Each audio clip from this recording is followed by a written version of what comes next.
Déjà, je me présente. Je me nomme Yann Mangangou. Je suis secrétaire national en charge des organes statutaires de base du syndicat des employés, ex-employés et retraités du pétrole et activités connexes. Si vous voyez les travailleurs ici, d'accord, c'est parce que ces travailleurs sont rentrés en grève suite à un mot d'ordre de grève qui a été lancé le lundi 19 à 24h01. Les dispositions effectivement de la loi prévoient que lorsque les travailleurs entrent en grève, la grève se fait sur le lieu du travail. Si ces derniers se retrouvent là, je peux dire à la limite sur la voie publique, c'est parce que l'employeur effectivement a décidé d'entraver, d'accord, le droit syndical, le droit de revendiquer effectivement dans notre pays. Il a désactivé tous les badges effectivement des employés en grève. Il a effectivement permis à ceux que certains qui devaient monter sur site ne montent plus. Il a envoyé du personnel étranger à l'entreprise, d'accord, de la prestation PSG, d'accord, aller remplacer le personnel sur site actuellement.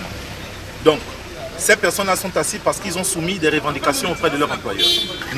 Les travailleurs ont demandé que l'employeur mette en place des fiches de poste qui sont effectivement étudiées par ce dernier et montrées aux travailleurs pour que d'accord partie la fiche de poste soit acceptée. L'employeur a catégoriquement refusé.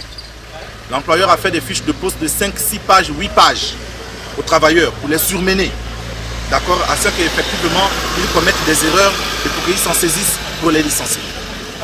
Les travailleurs effectivement ont demandé au terme des dispositions de l'arrêté 62 qui dit qu'un jour passé sur site est égal à un jour de récupération. L'employeur a fait travailler ces derniers-là pendant les jours de récupération, le repos compensateur. Ils n'ont jamais récupéré ce repos compensateur. Ces derniers ont dit à leur employeur qu'ils ont besoin de récupérer ce repos. L'employeur a refusé. Donc, en somme, y compris les heures supplémentaires, l'employeur fait travailler certains des travailleurs les samedis et les dimanches sans pour autant les rémunérer en heures supplémentaires.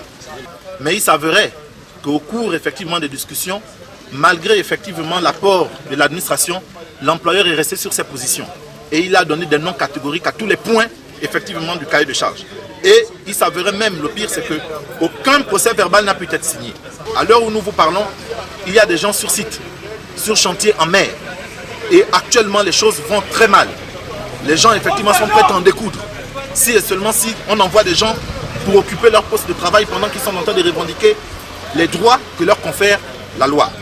Voici en quelques mots les principaux points de la situation instable qui prévaut au sein de l'entreprise Dietman Gabon, partenaire numéro 1 de Total Gabon dans la maintenance. Il a rappelé par ailleurs que la première autorité provinciale a été saisie afin que les dirigeants de cette société respectent la législation gabonaise, mais aussi que les points de revendication soient considérés.